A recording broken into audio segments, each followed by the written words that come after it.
Vay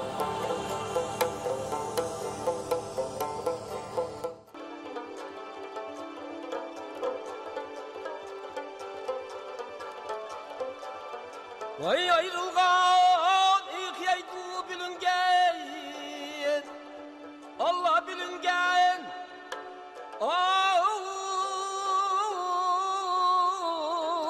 birgeyem dur can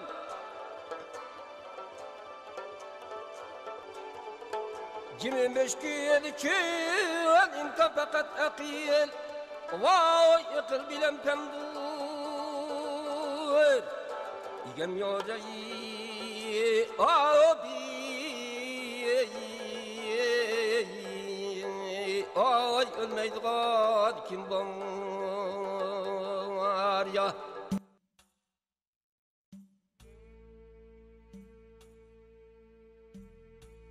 Hürmetlik televizor köyçüler, Erik televiziyasiga hoş geldinglar. Bugünkü Hayat Şahitler söhbet programımızda Germaniyanın München şehrinde yaşap turayotgan vatanperver siyaset adamlarımızdan Asqarjon efendimning hayotini sizlarga tanıştırıp o'tamiz. Diqqatinglar ekranimizda bo'lsin. Assalomu alaykum. Mening adım Asqarjon. Men 1958-yili Oljuda tug'ilgan. Dadamning ati Hasanjon, Hasanjon Subutaran deydigan taranchi bo'lganimiz uchun. Apamning ati Qamarnisa xon. Bizlar shu Olju shahrida tug'ilib, dadam shahardagi to'liq o'qitdilar, muallim bo'lgan, shahardagi maktabning mudiri bo'lgan. Apam bo'lsa Qosim Xalbitin degan bir shayxning qizi. Bizlar 1958-yilda tug'ildim, 1961-yili shu vaqtdagi Xitoy hukumatining chiqargan bir qonuni bo'yicha chet ellarda Afg'oniston hamda bizning Sharqiy Turkistonga qo'shni bo'lgan davlatlarda, boshqa davlatlarda urug' tuqqanlari borlar chiqib ketman desa ruxsat beramiz degan bir qonun chiqib ekan. Shu qonunga asoslanib bizning Afg'onistonda tuqqanlarimiz bor deb Afg'onistonga chiqib ketgan. 1961-yili shu G'o'jidan chiqib, G'o'jidan Qashqarga kelib, Qashqardan hamdika nimalar bilan ot, eshak, qo'taz, nima topgan bo'lsa hamda shular bilan yo'lga chiqib, o'sha Pamir yaylovlarini o'tib, Pamir tog'larini o'tib 3 oyni oshgan bir vaqtdan keyin Afg'onistondan keyin Badaxshan yoki bir nomi bilan Fayzobod degan shaharga yetib keldik. Bu yerda yo'lda masalan mening cho'ng dadam Qosim Xalbitin tugab ketdi. Cho'ng dadamni yo'lda qo'yib Qo'shkunbas degan bir ravima tushga qo'yib yo'lga chiqqan bo'ldik. Bizga o'xshash chiqqan 100 dan oshiq oila shu bizlar bilan birga o'sha yo'l bilan Afg'onistonga kelgan bo'ldi. Fayzobod shahrida joylashdik. Bu yerda bizni avval olmaymiz deb uzun talash-tortishlar bo'ldi. Eng oxirida ish qilib shu yerda qoldik. Bu yerda 4 yildek turgandan keyin 1961dan 64-yilda Amerika shu vaqtda bizning cho'nglarimiz, bizning shu vaqtdagi rahbarlarimiz Turkiyada İsa Yusuf Abdukin rahmatli İsa Yusuf efendim bilan xabarlashib, İsa efendimize bizlar shu Turkiyaga akilman deb yo'lni o'tibdik. Shuni bilan 1964-yili Turkiyaga mangimiz deb yana Afg'onistondagi Bag'lan degan shaharga kelgan bo'ldik. Bag'landa bir yil turib, undan keyin 65-yili ketadigan aniq bo'lgandan keyin Kabulga yetib keldik. Paytaxt Kabulda bir 6 oylik turgan bo'ldik. Undan keyin 61-yili 9-oylar bilan biz Turkiyaga shu vaqtda Türk davlatininki va Birlashgan Davlatlarninki avatgan aeroplani bilan rasmiy ko'chman bo'lib Turkiyaning poytaxtiga Anqaraga keldik. Anqarada bizni rahmatli İsa efendimlar va shu vaqt İsa efendimlar bilan birga ishlayotgan atrofdagilar qarshi olgan bo'ldi. 1900 biz 7 qarindosh, demak 7 qarindosh otamiz 9 aylan Türkiye'ye geldik.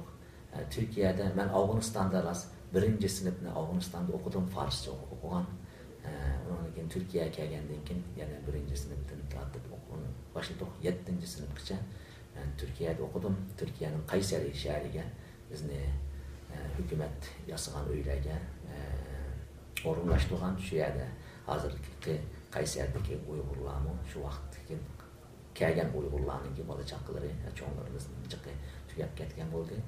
1967dan 74gacha shu Qaysarda boshlang'ich maktab va o'rta maktabni o'qib, keyinlikka 1974-yili Qibrısning Lefkoşa degan shahriga o'qishga bordim. Bu yerga o'qishga berishdiki bu sabab yana rahmatli İsa apandim bizning shu yosh bolalarni o'qitsak ekan, yosh bolalar yetisi bo'ladi deb shu vaqtdagi Qibrıs Türk Cumhuriyetining prezidenti bo'lgan Rauf Bektaş bilan naydi yaxshi do'stgan undan avval Türkiye so'qishib ya'ni qutqazgandan keyin Rauf Bektaş bey İsa apandimga shu mening davlatim mustaqil bo'ldi, sana men nima qilib bera olaman degan vaqtda İsa apandim rahmatlik bizga imkoniyat bo'lsa bolalarimizni o'qitib bersangiz debga. Shuningga dastlabda 1974-yili ikkilan qozoqlardan, ikkilan uyg'urlardan bo'lib 4 bola barimiz o'qigan. Shu bo'lgan 4 boladagi 2 uyg'urningki biri men bo'laman. Berib 1974-yildan 78-yilgacha Kıbrıs'ning Lefkoşa o'qiymiz. Lefkoşa'da Türkçe lise deydi, ama Lefkoşa Türk lisesini 12-sinfni shu yerda bitirib, undan keyin u yerdan keyin Germaniyaga oliy maktabni o'qish uchun Germaniyaga kelman. 1978-yili 8-oyda 28 Germaniyaga o'qish uchun kelgan bo'lman. Bu yerga o'qish kelishimning sabab bu yerda u vaqtda Amerikaninki radio istanisi Radio Liberty, yani erkinlik ve azadlık radyosu vardı. Bu azadlık radyosu da Erkin Kamla, rahmetlik Sattar Mahmud Çoban Okşaş ve Akam Enver Can Şüyat işler otattı. Germaniyada o'qiyman desam, ben seni o'qidim degan uchun 12-sinfda ekandan bu yerga kelib avval nemischa o'rgandim. Germancha o'rganib keyin imtihonga kirib germanchani imtihonlarni o'tgandan keyin bu yerda oliy maktabda o'qidim. Oliy maktabda bu yerda men kadr idora va kadr boshqarish kasbini oliy maktabda o'qidim. Buni nimalar Türkçe degan vaqtda ishlatma deydi. O'qib 1989-yili Amerika bu yerdagi hukumat idorasida xizmat tushdim. 1989-yildan tortib hozir 2014 bo'lgansa 25 yilning yog'i hukumat idorasida ishlab kelyapman. O'zim bo'lsam bu yerdagi ijtimoiy va ko'chmanlar boshqarish idorasida ishlayman. Buningki bir bo'limining mudiri. Bizdan buning sirtida degandek shu Kıbrıs'ta o'qishni boshlagan vaqtlarimizdan tortib qo'limizdan kelganicha avval rahmatli İsa apandimning yanida har yili dam ilishga kelgan vaqtimizda İsa apandimning yanida ishladik. Bizni tarbiyaladi.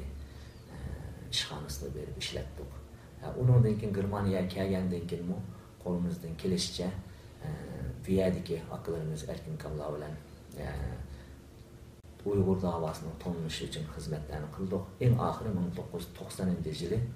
1990-yili biz fakat bir teşkilat kurmasak bulmaydikken deb şu vaqtdagi bu yerga peshqadam Erkin Kam, Enver Kam, Ömer Kanat bizlar birga bo'lib Yevropa Sharqiy Turkiston birligini qurib chiqdik. Hozir mushtarak Yevropa Sharqiy Turkiston birligining ishxonasida o'tirib bu intervyuni qilyapmiz. Onun sırtında degandeklar öğrengen 4 balam var. 4 balamınki en çoğunluğu Sadık Buğrahan 27 yaşta hazır özü üniversitede okuyadı. Makine mühendisi oldu. Daim Musa Müracılıkça. Ondan keyingisi Ilgar üniversitede okuyadı. Onun keyinkiler küçükler İparhan kızının eti, en küçüklerin eti Arman. degandek 19 aktiv hamda burun qilgan hisob qilmasaqmi 1990-yildan tortib Uyg'ur davosining ichida aktiv xizmat qilib kelyapman. Uning sirtida bu yerdagi Türk tashkilotlarida bo'lsin, Gurman tashkilotlarida bo'lsin, ma'lum vazifalarim bo'ldi. Mesela bir yerde chet elliklar meclisi var, hamda chet elliklar shu Münihda turishliq butun chet elliklarninki ishlarini hukumat bilan moslashib hal qilgan. U saylan bo'ladi. Shuning 6 yil, shuning saylanib 6 yil muavin raisligini qildim. Yevropa Sharq Turkiston belgilangan degan quruvchisi, 4 quruvchisidan biri Yevropa Sharq Turkiston birligida hamda xazinadorlikni tutib bosh kotiblik muavin rais va eng oxir 7 yil rais bo'lib 1998-yildan 2006-yilgacha Yevropa Sharq Turkiston birligining raisligini qilib keldim.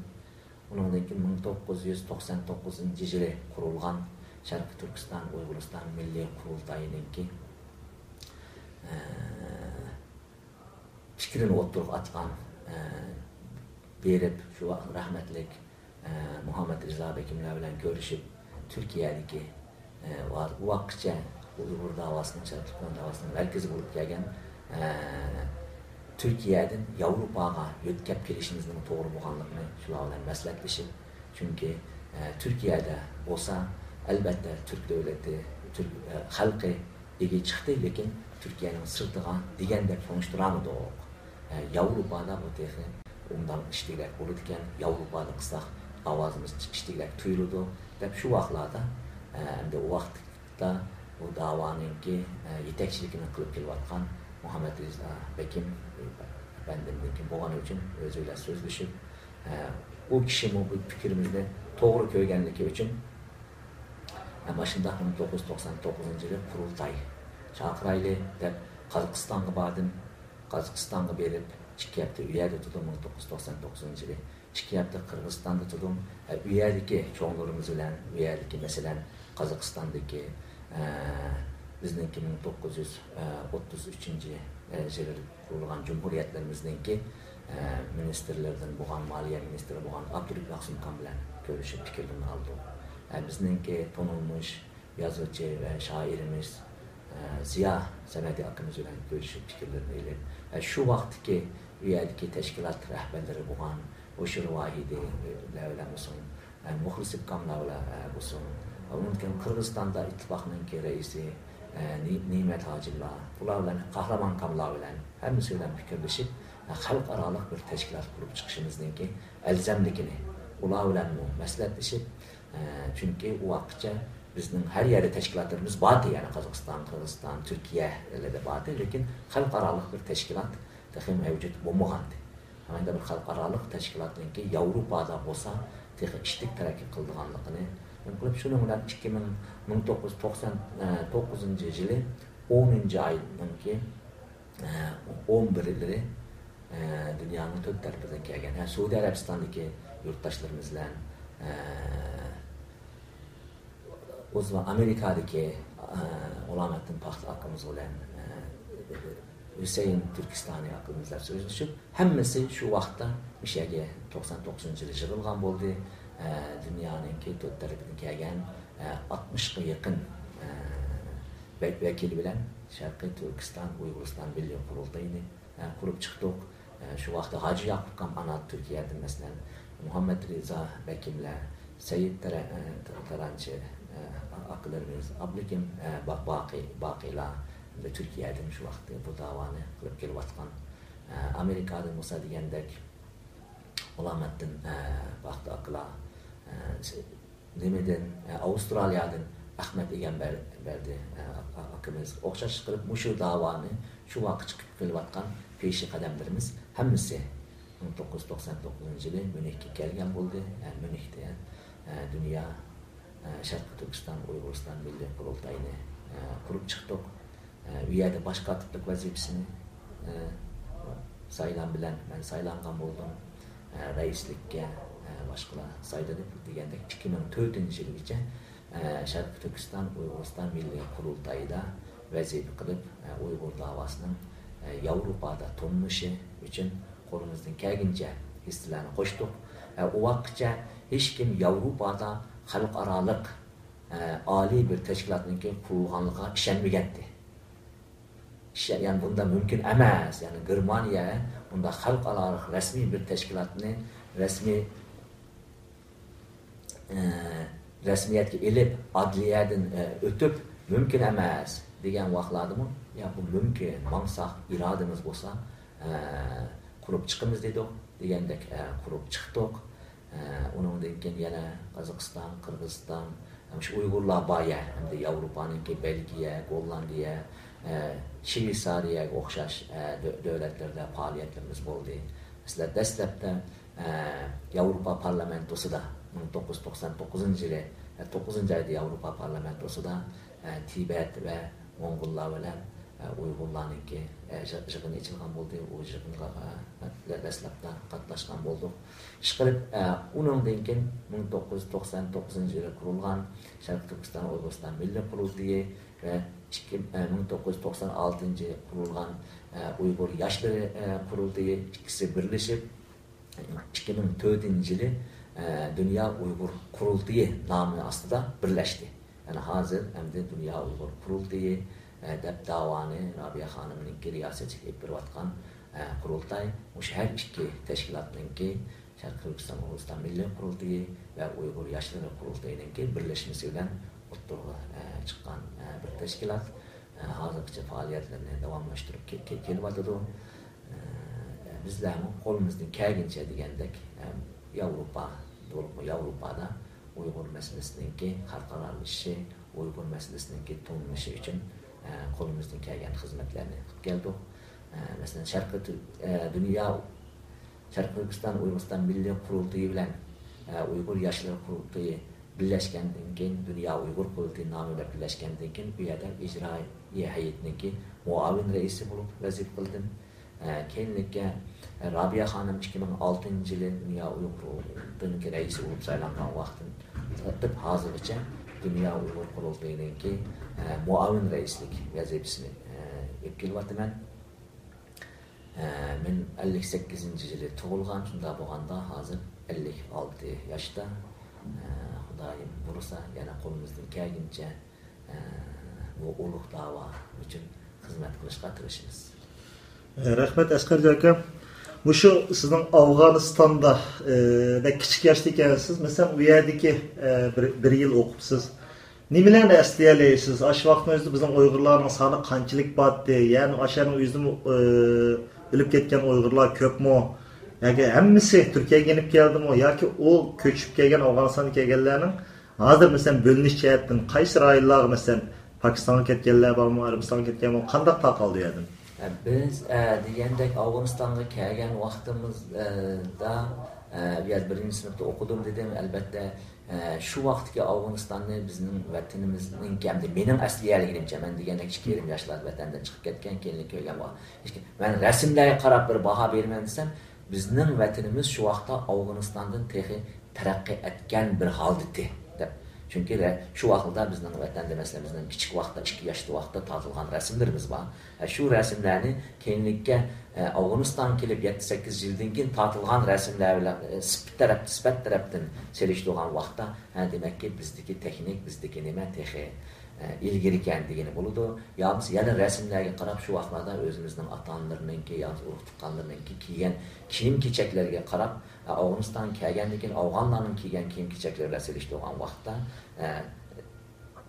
biz texi taraqqiy etgan bir holda ekanmiz.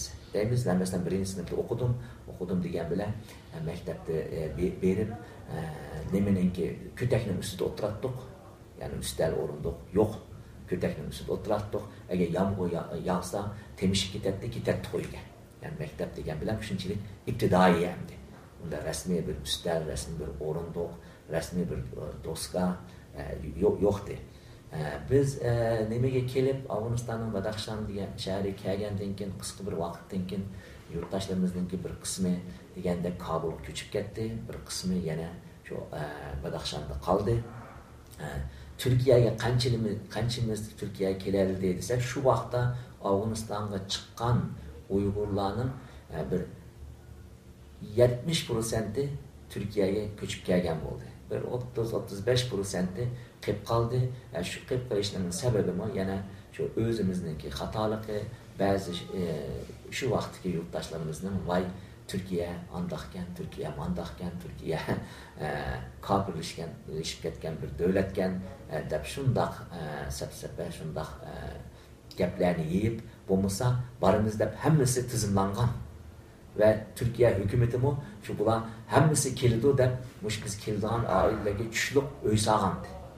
Uni kelgandan keyin ko'rdik. Chunki bizlarga sağan uylar eshib qolgani uchun keyinlikka u uylarga Türkiye'nin sharqidan Kürt degan millatni aklib yerlashtirgan bo'ldi. Biz degandek keşke ularni kelgan bo'lsa, keyinlikka bizler Afganistan'daki vaqtda Afganistan'da xotirjam vaqtlar edi. Afganistan'da xeyli podshohlik vaqti edi vaqtda. Xotirjam, hozir o'xshash qalaymiqanchilik yo'qdi. O qalaymiqanchiliklar 78-yillardan keyin başlagan bo'ldi.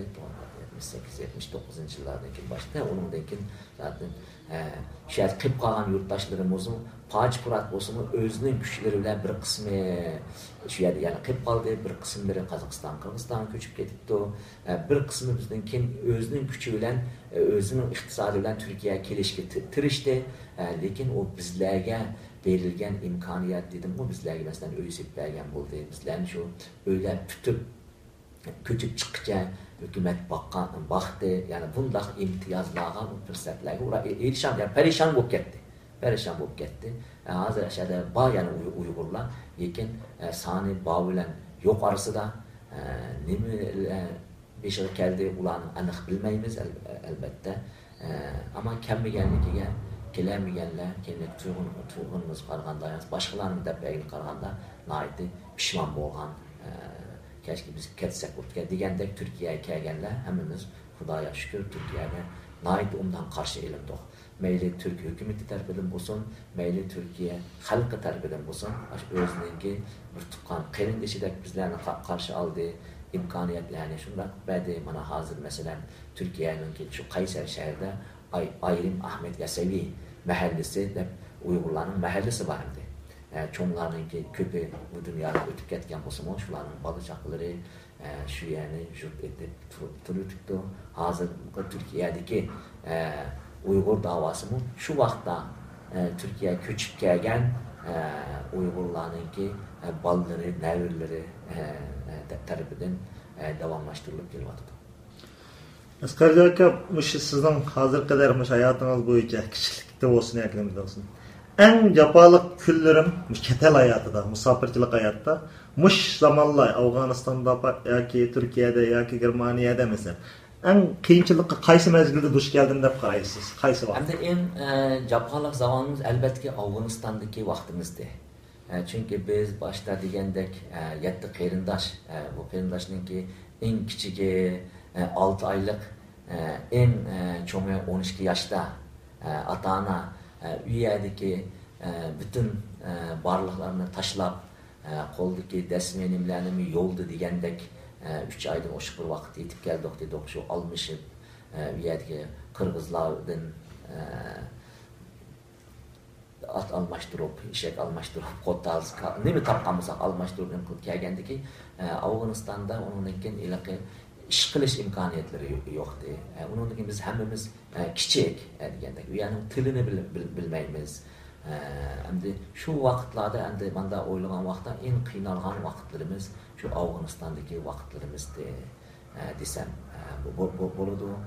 Keyingi Turkiyada ancha qiynalmadik degandek, bu yerda hukumat davlat iyi chiqqanligi uchun ham bizdan o'zimizning yeshi bo'lib maqlarimizdan cho'ngroq bo'lgani uchun qiynalmadik. En qiynalgan vaqtimiz shu Afg'onistonda deb o'tman. Yana biz nega endi ben 12-sinfda bitirgan vaqtda buni deb o'tishim kerak. Aslida meningki ofitser bo'lishim. Kichiklikdan tortib ofitser bo'laman, o'qisam men ofitserdan o'qiyman deb shunday bir orzuyim bordi. Lekin bizni deganda Qibrusga o'qishga rahmatli Isoq afandim avatganlik uchun biz ofisirlik uchun shu 12 sinfni bitlagandan keyin imtihonga kirib oliy maktab qatorida o'qiysiz uni. Shu vaqtda men rahmatli Isoq apandimga men mashundaq askarlikni harbiyani o'qishni xohlayman degan vaqtda rahmatli Isoq apandim unmag'andi. Rahbarlik askarlik harbiyaga kirib qolsangiz bu siyosatga aralasholmaysiz. Harbiyada bizningki jiqroq fanniy ilmlar o'qigan insonlarga ehtiyojimiz bo'ladi. Agar mening gapimni jilmayman desangiz, shu harbiyat o'qish orzungizdan voz kechsangiz deb endi bu mening apandimning hurmatimiz bordi albatta. Hem bizlarninki Türkiye'ye kelishimizga sabab bo'lganligi uchun ham uningdan keyin degandek uyalar o'qishga avatganligi uchun shu sabab bilan degandek harbiy o'qishni tashlab uningdan keyin Germaniyada o'qish imkoni chiqqandan keyin Germaniyaga kelgan. Askarlar aka, bu shu Uyg'ur davosining siz uzun yildan buyon ichida hozirgi holatiga, ya'ni qaysi taraqqiyot bosqichi deb o'ylaysiz? Masalan, 99-yili qurilgan Sharq Turkiston Uyg'uriston Milliy Qurultiyi va yoki Dunyo Uyg'ur Qurultiyining shu bunday yo'nalishimiz bo'yicha ilgirlash qanchalik bo'layotdi? Ya'ni sizning mushbadan davosi haqidagi o'zingizning ideyasi, xiyoli, masalan, qanchalik umidliksiz? Ya'ni shu buning qilaqi hissiyot bilan yoki narsa emas, sizning ko'rish nima jihatdan, ya'ni davo qanday ketib bordi sizga? Siz o'zingizni mamnunmi bo'layotgan nimadan? Albatta, Xudoyimdan, Allohdan umid kesilmaydi. Yani kesilmaydi. Davomimiz avvalgi qaraganda yaxshi, lekin men %100 xursandmisiz desangiz, %100 mushu yo'nalishdan siz rozimi desangiz, men shaxsiy degandek hissiyotga berilmasdan qolgan vaqtda rozi emas. Yani buni ochiqlik bilan deyishimiz kerak. Albatta, nihoyatda jiq taraqqiy qildik. Jiq qilgan ishlarimiz bor. Ama qilamagan ishlarimiz nihoyatda jiq. Buning masalasi olsa Turkiyadan Yevropaga yetkazilib kelinishi nihoyat umdandı. Shu vaqtda bizning endi yosh vaqtli hozir qaraganda yosh 99-yili bo'lsa 15 yil avvalgi gap, men hozir 56 bo'lsa, u vaqtlarda 46, 47, 15 ya 40 yoshlardagi vaqtim. Shu vaqtdagi Muhammad Rizo Bekimlar agar mo'shning angliq qaramasdan Türkiye'den başka yer koymayımız degan bo'lsa, yoki Turkiyani besib o'tiramiz degan bo'lsa, balki hozirgi taraqqiyot qilmagan bo'lishimiz mumkin bo'ladi. Chunki Avropada tonindi, qildi, bo'libmi bizningki G'olji voqeasi, undan keyin Olimpik 2008 Olimpikninki Xitoyda bo'lishi, undan keyin Guantanamo'dagi Uyg'urlar masalasi, undan keyin bizning raisimiz Rabiya xonimninki 2005-yili turmudan chiqib g'arb ellariga kelishi va 2006-yili Dunyo Uyg'ur Qurultiyining raislik saylanishi mezgilda jiq yaxshi ishlar bo'ldi, jiq taraqqiyot bo'ldi. Chunki buningdan 15-20 yil avval deyli Uyg'ur desa g'arb dunyosida hech kim tanimadi. Yalnız Uyg'urlar to'g'riliq bir ikki maqola chiqib qolsa yilda xo'sh bo'lib ketadi bizlar. Yani hozir ama Uyg'ur deb shu nimaga kompyuterga bilgisayarda Uyg'ur deb ursimizlar minglarcha Uyg'urlar to'g'riliq maqolalar, analizlar, obzorlar chiqadi. Bugun Uyg'ur davosi xalqaroda önemli bir yerga ega albatta. Yevropa parlamentosidan Birleşken Devletlergacha, Germaniya parlamentolardan Kanada, Amerikan kongreslarigacha nimaga ama shundaq bo'lsa-mu yana yetarli emas. Biz balki qilimiz degan ishlarimizninki bir qismini qilgan bo'lsak-mu, bir qismini qila olmadik. Albatta arzuyimiz, armonimiz mumkin qadar ishlarimizdan texnik o'ngishli bo'lishdi. Buningki turli sebeplari bor, albatta iqtisodiy sebeplari bor, kadrlarninki kamchilik tarafdan sebeplari bor. Uningdan keyin bizningki musulmon va turk bo'lishimiz sebeplari bor. Xitoyninki kundan kun o'tgan sari kuchayib dunyoninki 3-4 çoğun muhkim küçüden birisi boğanlıkının ki sebepleri var. Ama biz özümüzden ötülgen, özlerine muşu davanı kılıp berivatkan rehberlerden ötülgen kamçılıklar var. Bunun içinde benim buluşum mümkün elbette. Başkalarının buluş. Ondan keyin bizler elbette hemmimiz bir ta'lim terbiyeni ötüp kelgan insanlar emas. Bazımız degandek bizlerga o'xshashlar Yevropada ta'lim terbiye algan. Bir kısmımız Türkiye'de ta'lim terbiye algan. Bir kısmımız Orus'un ta'lim terbiyesini algan. Bir kısmımız Komünist Xitoyning ta'lim terbiyesini algan. Şunun için ilaki nişanımız bir bosumu ta'lim terbiye iliş, yetişiş ve her xil sistemlerde yetişkenligimiz için birbirimizni tonuş, birbirimizni uqush demesidir bu elbette bunu ilaki ochiq yuraklilikle deyish için problemler oldu. Şunda bosumu, şunda 4-5 sistemde yetişken insanlar bir yerga kelib bir ish qilishni o'ng'ay emas. Şunda bosumu ishlarni qilib kelib batimiz ama qisqacha aytgan vaqtda siz razımı deseniz ben şahsen razı emas. Kısaca bu şu uzun yıllık tecrübemiz var. Keyinki yaşlılarga mesela özünüzün şahsi köygen hayatınız, kılgan hizmetiniz asasıda man noktalarda ben bir muvaffakiyet yaxşı bir narsaga nima qildim ama mani unutup kaldım. Keşke deydigan mesela çok yaş balla men endi qaytadan yaş bo'lgan bo'lsam ma şekilde bulatdım. Yoki munda o'qitdim deydigan ideyingizde bir hayatga bo'lgan narsa pişmanlık duygan yoki bo'lmasa o'zingiz memnun bo'lgan noktanız var mı mesela? Keyin yaşlarga ulgilik uchun mesela kalmanızda.